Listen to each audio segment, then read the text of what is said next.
Olá, princesas, meu coração! Hoje nós estamos aqui para falar sobre uma das minhas últimas leituras, que foi Dama da Névoa, e dessa vez eu tô fazendo de um jeito diferente.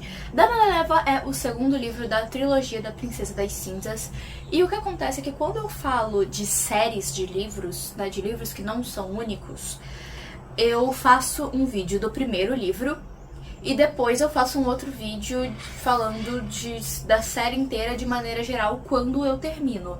Dessa vez eu escolhi fazer diferente, então eu vou falando de livro por livro. Então a gente já teve o vídeo de Princesa das Cinzas, que tá linkadinho aqui pra você assistir. E nesse vídeo eu vou falar exclusivamente sobre Dama da Névoa. Depois, em outro vídeo, eu vou falar exclusivamente sobre o terceiro livro. E aí vocês me dizem se vocês gostaram, se vocês preferem que eu faça do jeito que era antes, né, de falar do primeiro e depois de tudo quando terminar, ou enfim, coisas assim. Porque mesmo quando eu faço um vídeo pra série inteira, eu falo um pouquinho de cada livro, mas é de maneira muito mais superficial do que acontecerá aqui. Então, pessoas, eu já peço pra você deixar seu like aqui embaixo, se inscrever nesse canalzinho lindo, me acompanhar em todas as redes sociais e lembra que, gente, a Black Friday está chegando. E aí, o que acontece é, eu tenho o link na Amazon e eu ficaria muito feliz, muito grata se você comprasse por ele, porque não te cobra nada mais e eu ganho uma comissãozinha pela venda. Ele tá linkadinho aqui na descrição também e é só entrar na Amazon por ele e aí você compra o seu produto da maneira normal, é só entrar por ele. Já salva no seu navegador, deixa como primeira opção no seu celular, manda pro grupo de backup pra você não esquecer de me dar essa ajudinha. Principalmente agora que a gente vai ter muito livro pra comprar. Então, primeiro, dando um panorama geral pra quem não conhece nada da série, no primeiro livro nós somos apresentados a um universo fantasioso, né? A trilogia da Princesa das Cinzas é um livro de fantasia com um pouquinho de romance, tá longe de ser o foco principal da história, mas tem essas passagens um pouco mais românticas, né? E ele tem uma ambientação, não é nem que a ambientação seja diferente, mas que o jeito como a história é tratada é um pouco diferente. Porque aqui a gente tem, eu falo disso com muito mais detalhes no primeiro vídeo, né? Aqui eu não quero me estender muito, mas a gente tem um grupo, um país, né? Que o povo desse país, o que eles fazem eles são um império, logo eles estão em expansão constante, mas não de um jeito que a gente acompanhava nas aulas de história. O que acontece é que eles vão para um novo país, dominam aquele país e usam todos os recursos até esgotar. E eles vão pro próximo país. É assim que essa população vive.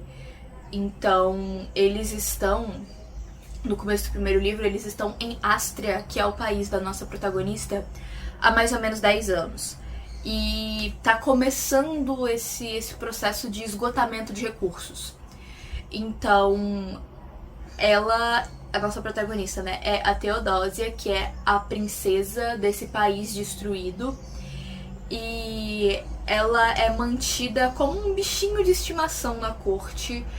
Ela responde em nome de todos os astrianos quando alguém faz alguma coisa de errada, porque os poucos astrianos que sobreviveram se tornaram servos ou escravos. Então, quando há uma revolta, quando coisas assim desse tipo acontecem, ela é castigada em nome de toda a Ástria. Então é uma vida muito difícil, apesar de que, né, ela ainda tem ali os privilégios de comer junto com todos os outros cortesãos e de estar sempre, né, bem vestida, bem cuidada, de acordo com as outras pessoas da corte, mas ainda assim ela é completamente, não completamente, mas bem isolada e as pessoas passam cochichando, sabe, essas coisas que acontecem nessas intrigas de corte e afins. Então, é dessa maneira.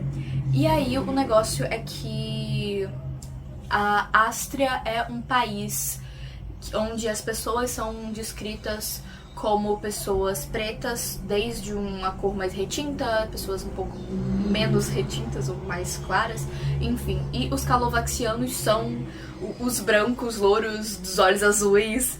E é muito interessante ver essa dinâmica de dominação que existiu e ainda existe, no nosso mundo real, trazida para um contexto fantasioso e literário que fica muito interessante você poder fazer esses paralelos no decorrer da leitura. Enfim, aqui, talvez, provavelmente, esse vídeo vai conter spoilers do segundo livro. Quer dizer, do primeiro livro, do segundo livro não. Porque, né, enfim, é difícil falar do segundo livro sem falar do primeiro. Por isso que eu sugiro que você assista o vídeo do primeiro livro, caso você não se importe muito com spoilers, porque não são spoilers que vão estragar a história. E ai meu Deus, que horror. São coisinhas que acontecem na história, mas que não são os pontos altos, os pontos que causam suspense e afins. Então eu te aconselho a assistir o vídeo do primeiro livro primeiro. Ele já tá aqui, é só clicar no izinho, ele vai abrir em outra guia pra você assistir. E depois voltar aqui pra você ter uma compreensão mais geral do que tá acontecendo. Mas só com esse resuminho que eu dei, eu acho que você já consegue entender. Enfim, aqui a gente acompanha a fuga da Teodósia pelo mundo. Por esse mundo que ela conhece tão pouco, né? Aqui no comecinho a gente tem mapa, obviamente, né? Qualquer autor de fantasia que se preze tem um mapinha no seu livro. E aí a gente consegue entender de onde vem, porque ela tá indo pra um lugar seguro, um lugar longe da influência do Caesar, que é o rei calovaxiano. Esse povo é inspirado na Alemanha, então por isso que tem essa coisa desses títulos, né? E ela tá fugindo, ela tá indo pra um lugar onde ele não consiga tocá-la. E aí o objetivo dela é conseguir juntar um exército grande o suficiente pra fazer uma revolução e retomar o seu próprio país agora como rainha. E aí muitas coisas acontecem, né? Muitos desafios nesse caminho, a começar por, de fato, juntar pessoas o suficiente, porque o grupo que ela tem agora é muito, muito pequeno pra isso, e como os calovaxianos têm essa coisa de ir sempre de um lugar para o outro e estar sempre tomando países e atacando países, eles são muito militarizados, então eles têm muito domínio sobre a guerra e tecnologias superiores em armamento e todas essas coisas que a gente sabe que acontece, né, quando algum país se especializa em guerra. E então ela tem alguns desafios. E a pessoa que está ajudando ela a fugir nesse momento não é tão confiável assim.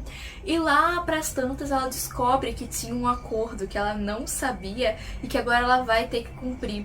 E que realmente parece ser o único jeito de conseguir um exército grande o suficiente para libertar a Ástria.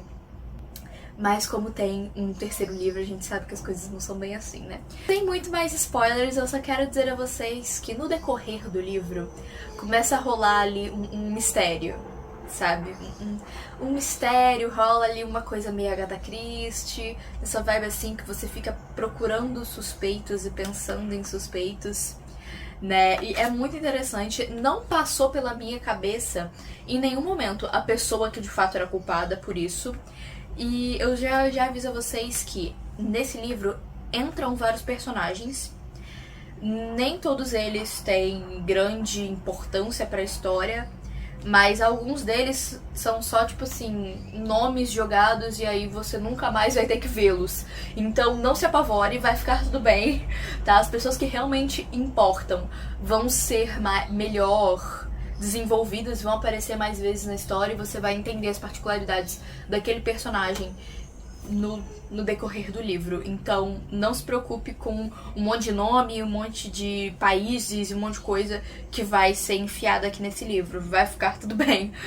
Mas então, pra mim foi muito inesperado o desfecho desse pequeno mistério, talvez não tão pequeno, né, e me deixou muito interessada na história, porque, quer dizer, nem foi tanto interesse assim, porque eu achava que eu sabia, né, eu tinha certeza que eu sabia, mas eu não sabia. E quando eu descobri, eu fiquei tão chocada quanto a Teodósia, assim, confesso, pra vocês. E, bom, falando um pouquinho sobre ela, nossa protagonista, a gente tem um desenvolvimento de personagem muito interessante. Aqui a gente já consegue ver um pouco mais de crescimento e de contrastes, porque enquanto estava na corte, ela fazia, claro, aquele jogo de aparências e tudo, que a gente ama acompanhar nos livros de fantasia. Eu, pelo menos, sou apaixonada por essas coisas. Mas agora, durante esse livro, ela tem que conciliar vários interesses diferentes, tanto dela quanto de outras pessoas. E aí a gente vê todo esse jogo de cintura que ela tem ou deixa de ser, e de saber o momento de realmente se impor como a rainha que ela é, e os momentos em que ela precisa ser doce, delicada e sutil, né, e abaixar a cabeça pelo bem do que ela tá lutando. Então é muito interessante você acompanhar esse amadurecimento da personagem no decorrer do livro. Eu acho que não se passa muito tempo nesse livro, mas essa coisa de ter uma protagonista que tá disposta a fazer sacrifícios, pelo menos alguns, né? Não vou deixar no ar, torna a narrativa muito mais dinâmica do que aquela pessoa que fala, não vai, vamos entrar numa guerra aqui, mas não vai morrer ninguém, nem uma pessoinha do meu lado vai morrer. Tipo assim, a gente sabe, né? Não é assim que funciona. Agora, comentando um pouquinho mais do triângulo amoroso, porque sim, nessa série temos um triângulo amoroso. Aqui, eu acho que o triângulo amoroso não foi tão bem desenvolvido. No primeiro livro, eu sentia que ela tinha uma conexão muito mais profunda com os personagens, né? Os dois personagens envolvidos, o Blaze e o Soren. Mas aqui, eu acho que essa conexão foi um pouco deixada de lado, pelo menos de um jeito romântico. Ela ainda tem momentos que deviam ser super românticos, deixar aquela coisa apaixonante e de coração ardente, até porque eles estão correndo risco pra caramba numa boa parte do livro, mas eles não me passaram toda essa intensidade, parece que ficou muito morno, e os dois estão tão preocupados em protegê-la, e enfim, não sei, eu acho que o triângulo amoroso se perdeu um pouquinho aqui. O que pra mim, que não sou uma grande fã de triângulos amorosos, passa longe de ser um problema. Agora sim é o momento desse vídeo que eu vou dar spoilers pesados do livro, porque eu preciso falar sobre isso, gente. Eu tenho essa necessidade. E aí, se você não se importa com spoilers, sinta-se à vontade para continuar aqui. E se você não quer ver spoiler desse livro por qualquer motivo, pula para esse tempo aqui que a gente continua a nossa discussão sem spoilers. Então vamos lá. Eu terminei A Dama da Névoa ontem. E aí, as últimas páginas depois da batalha são maravilhosas. Na verdade, no finalzinho da batalha, né? Quando o Kaiser e a Crescentia chegam. Nossa, já me foi assim uma coisa. E aí quando eles entram naquela salinha pra negociar a... Não é a trégua, é a trégua? Enfim, não sei o termo, mas pra negociar se a guerra ia continuar ou não e essas coisas. Gente, quando ela narrou que a Crescentia tava com a coroa da mãe dela, nossa, que autocontrole! Mulher, eu arrancava aquela coroa dali no tapa, arrancava os cabelos da menina junto. Pelo amor de Deus! Quem viu o primeiro vídeo já sabe quem é a Crescentia, né? A Crescentia era a melhor amiga da Theodosia enquanto ela estava lá no castelo do Kaiser, mas antes de fugir ela precisou fazer um negócio lá que acabou com a amizade delas. E, enfim, agora elas são inimigas mortais. E a proposta da Crescentia também foi muito assim, aqui, né? Já voltando para cá, para esse mesmo momento da salinha da trégua. Foi muito...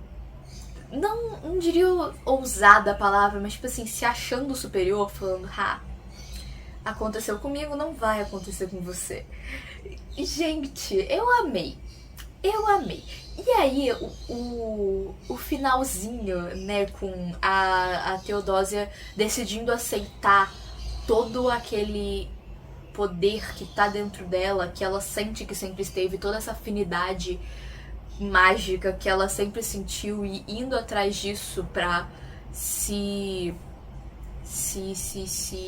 tornar dona desse poder e poder usá-lo de fato e não do jeito que ela já vinha fazendo, eu achei incrível. É maravilhoso apenas.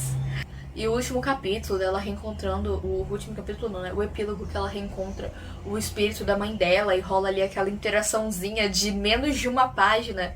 Nossa, perfeito. Se eu tivesse o terceiro livro, eu já estaria lendo. E eu quero muito comprá-lo, queria muito ler ele ainda esse ano. É o meu plano comprá-lo na Black Friday. Inclusive, quero fazer vídeo pra vocês falando sobre... Inclusive, quero trazer vídeo pra vocês falando sobre Black Friday, contando o que eu tinha expectativa de comprar e o que eu de fato comprei. E aí, quando chegar aqui em casa, eu gravo um unboxzinho rapidinho pra complementar o vídeo, né? E então eu tô bem animada pra Black Friday desse ano. Eu queria comprar as continuações, porque eu tô com 3 séries pela metade. E aí eu queria terminar as 3, né? Pelo menos terminar de ter os livros, não necessariamente de lê-los ainda esse ano. Porque vai ser meio complicado, vai ser meio puxado.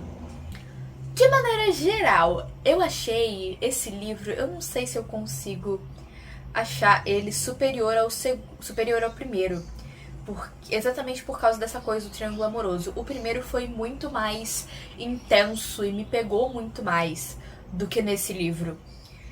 Então, ainda não sei exatamente como classificá-lo, mas vai ficar ali entre 4 e 4,5 estrelas. Porque, meu Deus, que maravilhoso esse final, então. Nossa, meu... E esse livro traz, como eu falei, muitos novos personagens e com eles uma certa expansão de universo. E aí a gente consegue ter uma visão de outras culturas, né, algumas com mais profundidade do que outras, obviamente, mas eu fiquei bastante interessada por esse universo. Eu gostaria até de ter outras histórias focadas em outros personagens, talvez em outros momentos históricos que também se passassem nesse universo. E maravilhoso. Eu já perdi a conta, gente, mas eu tô quase chegando em 40 livros esse ano. E tá sendo incrível. Esse ano de leituras pra mim tá sendo maravilhoso, porque ao longo dos anos eu fui desenvolvendo essa habilidade de ler um pouquinho mais rápido. Inclusive, se você quer saber como que eu tô fazendo pra render tanto nas minhas leituras, vem ver esse vídeo que tá aqui no card, que eu deixei tudo explicadinho pra vocês como é que eu tô lendo no momento. Então, pessoas, eu espero que vocês tenham gostado, se divertido e se animado com esse videozinho. Me conta o que você achou desse livro, caso você já tenha lido. E eu peço pra vocês de novo se inscrever nesse canalzinho e deixar seu like aqui embaixo e mandar esse vídeo pros seus amiguinhos, me seguir nas redes sociais.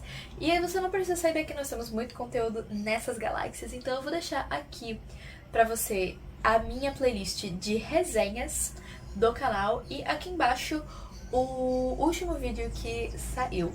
Então eu vejo vocês no próximo vídeo e tchauzinho!